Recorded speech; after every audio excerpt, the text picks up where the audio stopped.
we will need people, the American public, to actually not look at Trump as like a totally normal, president, a totally normal administration. But we will need them to be clear about, no, these are dangerous, fundamentally anti-democratic forces that are in charge of American government right now.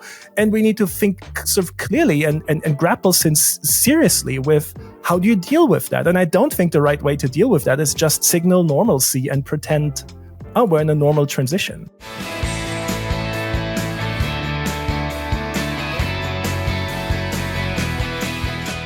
Hello and welcome to the Bulwark Podcast. I'm your host, Tim Miller. I'm delighted to be here today with a new guest, visiting professor at Georgetown. He teaches 20th century U.S. and international history with a focus on transatlantic history of democracy and its discontents. We have many discontents right now. He writes Democracy Americana on Substack, and the co-host of a podcast, Is This Democracy? It's Thomas Zimmer. How you doing, man? Welcome to the pod. I'm doing well. Thank you so much for having me. As people might notice, you're German. Yes. That is not a Kansas accent. So I welcome you to our great country, land of the free, and our late constitutional republic. Welcome. As of yet, still, I guess, right? Still barely. Hanging on by a thread. I had reached out because you wrote a piece for your Substack about Russ Vought called Meet the Ideologue of the Post-Constitutional Right.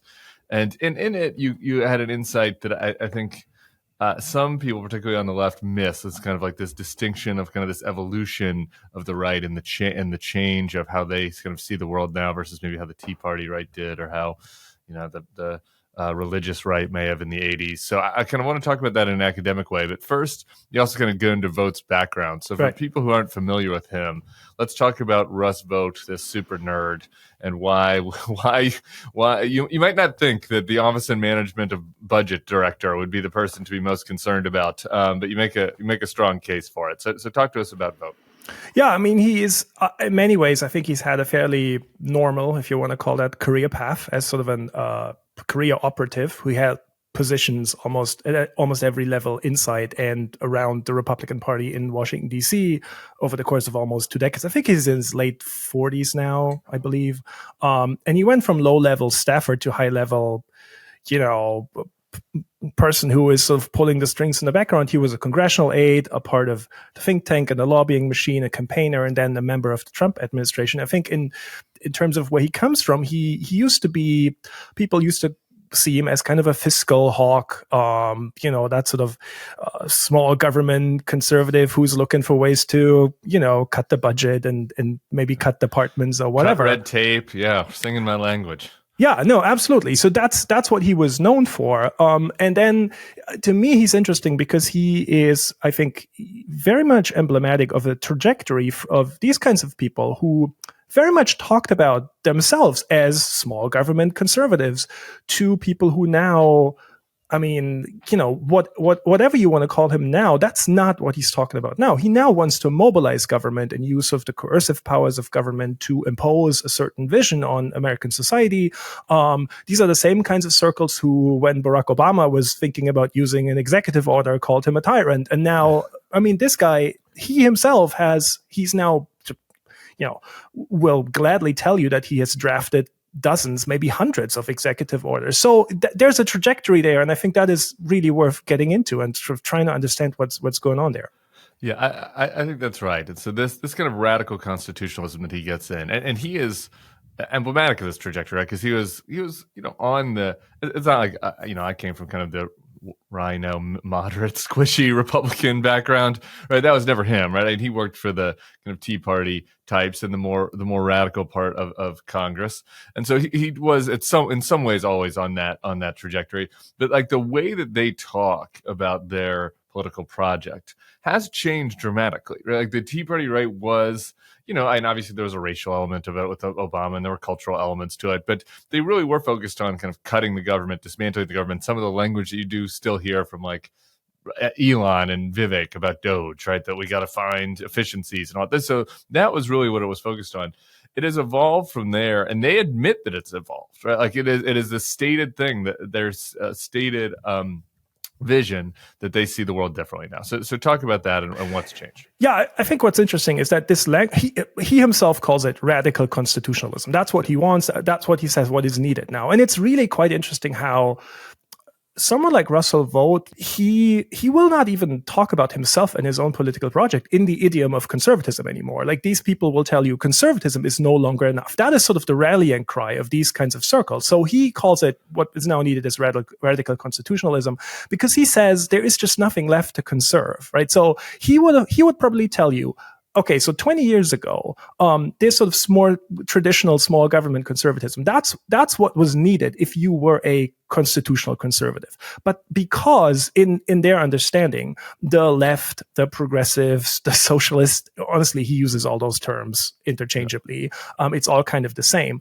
They have, in this understanding, completely taken over. They've taken over government. They've taken over all the major institutions of American life. They are in charge. And so now there is nothing left to conserve. So this kind of a conservatism of limits, a conservatism of preserving and conserving, that's just not good enough anymore. What you need now is counter-revolution. They talk about this constantly. They call themselves counter-revolutionaries, right? So again, not at all in the idiom of conservatism. So what he will say is basically, look, it's just what we did 20 years ago was the right thing to do at that point. But because this sort of leftist revolution has already happened and it has succeeded, now what we're left with, nothing short of a proper counter-revolution will now suffice to save the nation and save real America and whatever they talk about. And I think that is how they make sense of their own trajectory and how they would tell you that this is not just hypocrisy, or it's not just, there is no tension. It's just a reaction to the fact that the leftist revolution has succeeded. And so now they have adapted to that.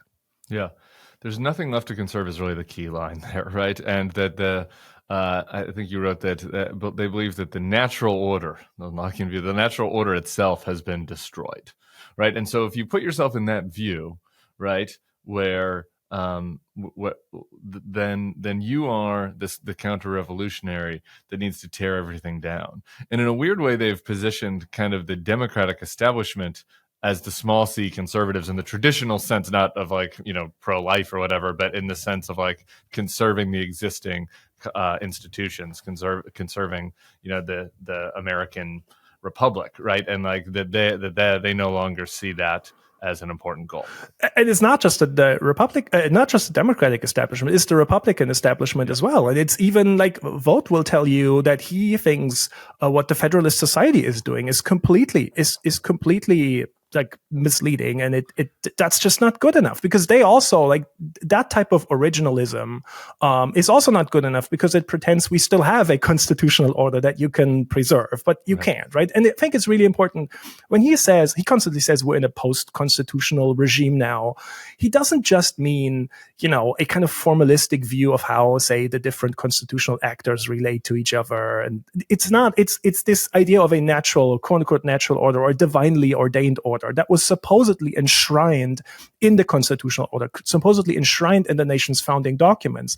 And that has been destroyed. So it's a much more fundamental, the stakes are so high, so existential for these people, right? Because it's not just, should the administrative state do this or that? No, for them, this is just a manifestation of fundamentally the natural order has been undermined by the radical left. And if you really believe this, if those are the stakes, right? If the constitutional order was the only thing that sort of made America good and noble and kind of kept the evil forces of modernism and all that kind of stuff at bay, and if that has been destroyed, then it totally makes sense to say we can't just sit here and do like small government conservatism. We need to do something more, right? We need to mobilize the coercive powers of the state against, this sort of unnatural leftist enemy. And that's where this guy has sort of arrived. Yes. If your brain has been so broken that you believe that the entire American project was threatened by the existence of a black president, then yes, it does make sense that you need to tear it all down rather than go back to classical liberalism or the sunny Reagan optimism. A couple quotes from him, and then I want to get into kind of what that means for what their agenda might look like. But he wrote this. This was after, I think, one of the Trump indictments. Do not tell me we are living under the Constitution. Do not tell me that these are mere political disagreements of Americans with different worldviews. This is only the most recent example of a post-constitutional America furthered by a corrupt Marxist vanguard. And then his other favorite line, and the favorite line of all these radicals, is the hour is late. Right, that these radical, to justify their actions, it means the collapse of America is imminent. This idea that there's so little time left is just pervasive in these circles. Right? They will constantly say this. This is our last chance. This is the one chance we got now with Trump coming back to power. If we can't sort of reverse course now and make this counter-revolution happen, it's not going to happen. And I think the fact that he says Marxist, I think this was a post on sort of a lengthy post on X Twitter or something, what you just quoted, that is so revealing, right? He really doesn't make any difference between socialism, Marxism, communism, liberalism, progressivism. It's all the same. It's all this kind of subversion of the quote-unquote natural order, and it just has to be, you can't come to an agreement with those people. This is not someone who thinks about the political conflict in like democratic, small d democratic terms, right? Oh, you have a political opponent, you disagree with them, right, and you kind of work it out. No, this is a fundamentally illegitimate, fundamentally anti-American project that he sees on the quote-unquote left. And so that needs to be destroyed. That doesn't need to be like bargained with. It needs to be destroyed. I have to tell you about this game-changing product I use before a night out with drinks. It's called pre-alcohol. Let's face it, after a night with drinks, I don't bounce back the next day like I used to. You're telling me. So I have to make a choice. I can either have a great night or a great next day. That's until I found ZBiotics pre-alcohol. ZBiotics pre-alcohol probiotic drink is the world's first genetically engineered probiotic. It was invented by PhD scientists to tackle rough mornings after drinking. Here's how it works. When you drink, alcohol gets converted into a toxic byproduct in the gut. It's this byproduct, not dehydration, that's to blame for your rough next day. Pre-alcohol produces an enzyme to break this byproduct down. Just remember to make pre-alcohol your first drink of the night. Drink responsibly, and you'll feel your best tomorrow. During the pre-Thanksgiving episode, I gave some uncharacteristic advice, which was that maybe less is more with alcohol around the holidays. Especially if there's any tense feelings, political or otherwise, in the family. In those instances, it's maybe the best to only have one drink. I received a couple of emails from people who took that advice and said it worked out for them. So there you go. Teetotaler Tim. There's, we can turn over a new page in life. That said, once the holidays were over, I was back home in New Orleans. I felt like it might be time to give a little bit of different advice, when you're on the home front. And so I've got a couple concerts on my end. I want to go out with a couple buddies, have some Christmas parties. And when I do that, it's important to turn to ZBiotics before I go out and start drinking so that I can be nice and fresh for the podcast. So with the holiday season upon us, with all of those holiday parties, I'm guessing some of you are going to be consuming a bit more alcohol than usual. With pre-alcohol, you can stay on track and not let the season throw you off course. So go to ZBiotics.com/thebulwark to learn more and get 15% off your first order when you use The Bulwark at checkout. ZBiotics is backed with 100% money-back guarantee. So if you're unsatisfied for any reason, they'll refund your money, no questions asked. Remember to head to ZBiotics.com/thebulwark and use code THEBULWARK at checkout for 15% off.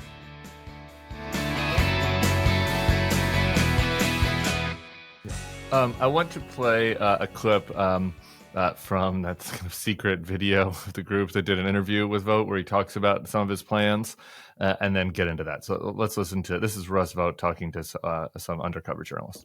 80% of my time is working on the plans of what's necessary to take control of these bureaucracies.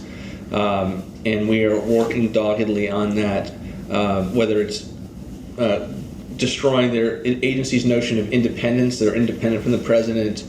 Vought has also been preparing documents based on fringe legal theories, arguing the president has the power to use the military against protesters. George Floyd obviously was not about race. It was about destabilizing the Trump administration.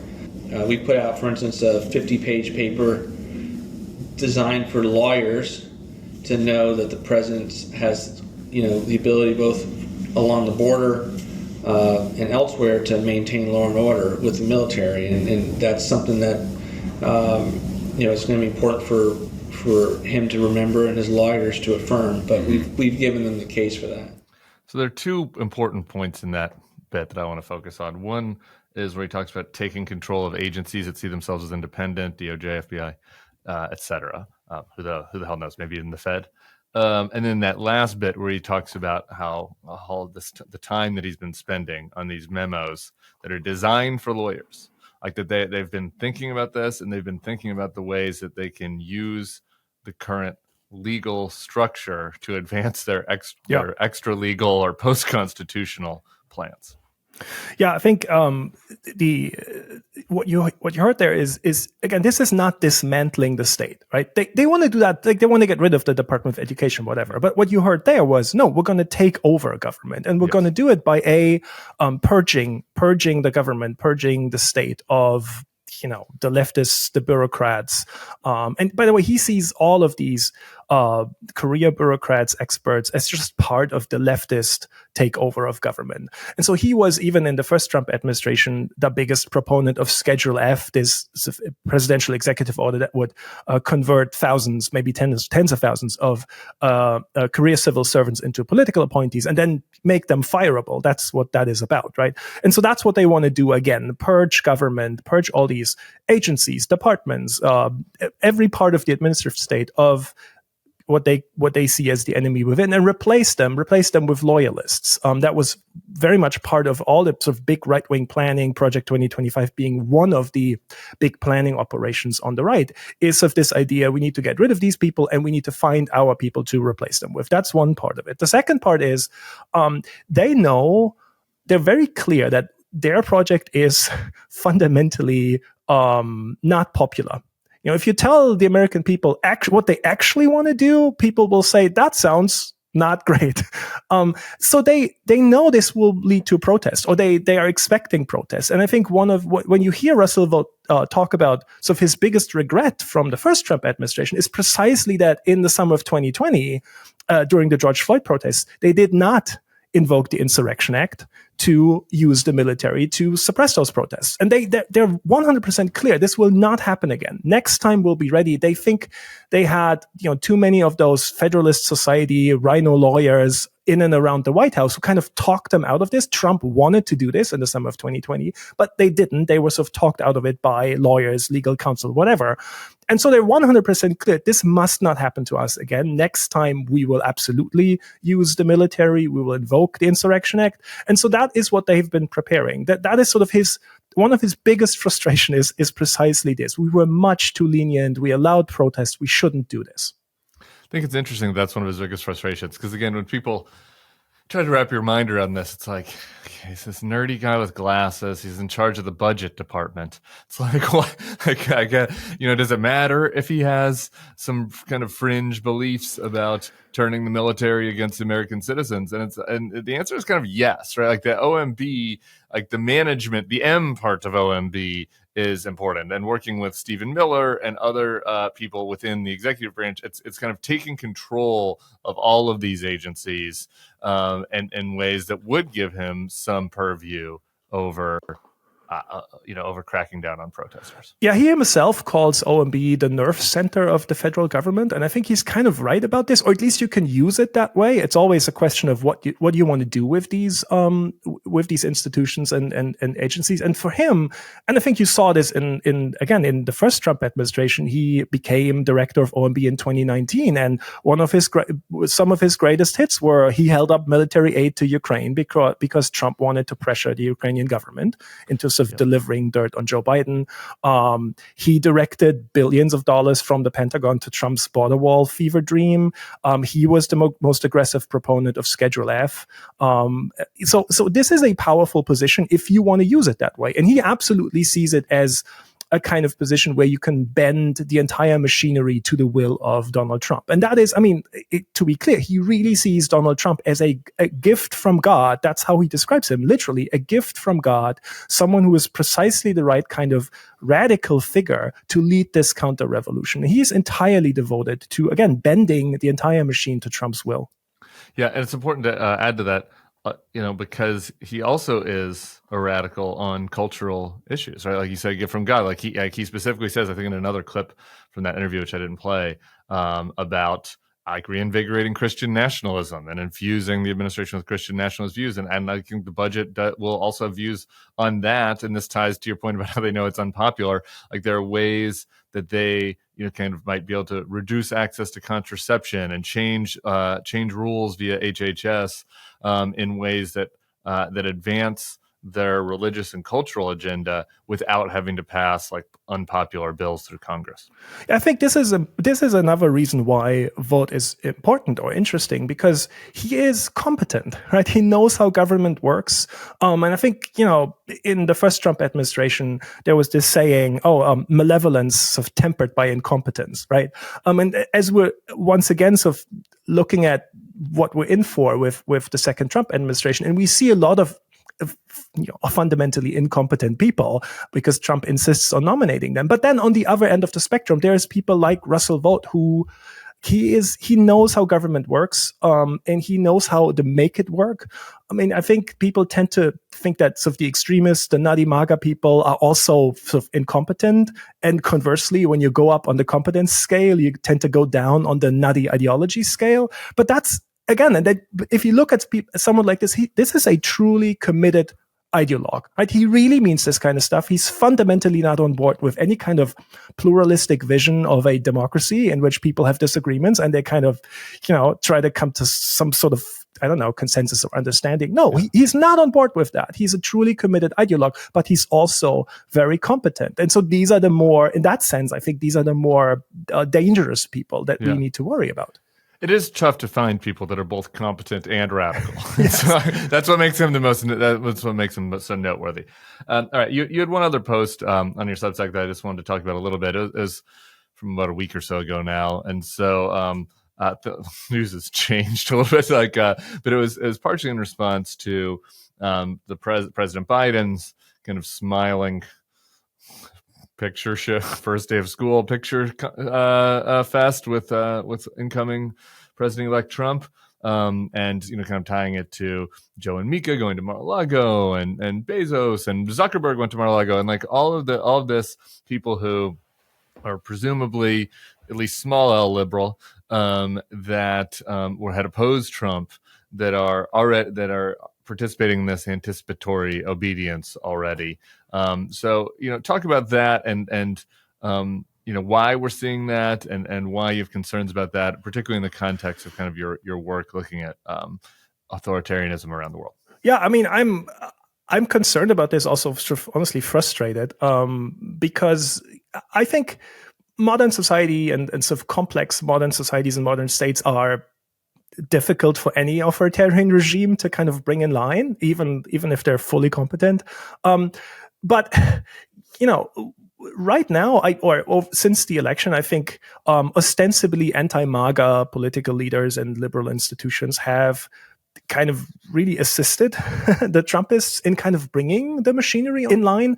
Because this kind of, I'm not saying Biden should completely sabotage the transition. That's not the position, right? You have to worry about state capacity and you have to worry to some extent about norms and precedents. Fine. But why do you need do a photo op with the First Lady on the premises of the White House? This sort of signals normalcy to people, right? It signals to people it can't be that bad. If Trump really was, I don't know, a fascist, whatever, or like a fundamental acute threat to American democracy, Joe Biden and Jill Biden wouldn't be doing that, would they? So this is signaling normalcy. It signals a kind of accommodation to power, a kind of acquiescence. And the best example, honestly, is the way the kind of Musk Ramaswamy joined the so-called Department of Government Efficiency has been treated, where you have sort of Democratic governors go on Fox News to say, oh, this is really interesting. We really need to do something about government waste or whatever, as if this was kind of a good faith effort at government reform. Come on, it's like, it's not, right? It's not. And or a real organization. Or a real department, like Paw Patrol logo. Or you have like Bernie Sanders just a few days ago praising Musk for supposedly like pushing back against the military-industrial complex. What are we doing here? This is the kind of legitimization and normalization of these people that we shouldn't do this, right? We should be very clear that this is not a department, first of all. It has no legal or constitutional authority.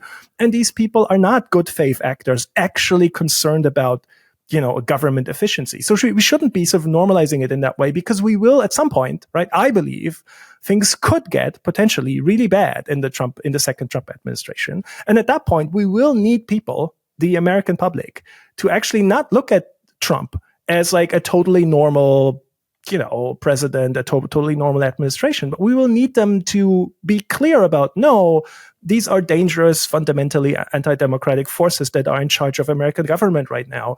And we need to think sort of clearly and grapple seriously with how do you deal with that? And I don't think the right way to deal with that is just signal normalcy and pretend, we're in a normal transition. Yeah. And particularly for no gain is, I guess, what it comes down to for me. And it's one thing if, who the hell knows, like, what the future holds. You get into the fall and they really do want to cut government waste, and like there's some program that Bernie and that they agree on, and you work together on a bill that goes through the normal process. Like, okay, but to just do it for a press release, like, to give them legitimacy, and to just do a smiley photo op to give them legitimacy, for no gain for yourself.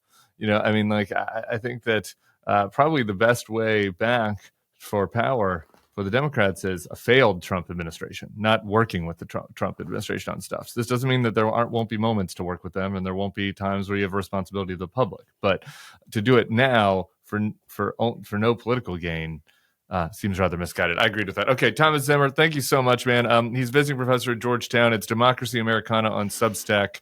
The podcast is This Democracy. Let's stay in touch as our democracy teeters. Or is restored. Who knows? Who knows, right? Who knows? Thank you so much for having me on. Thank you. Thanks, man.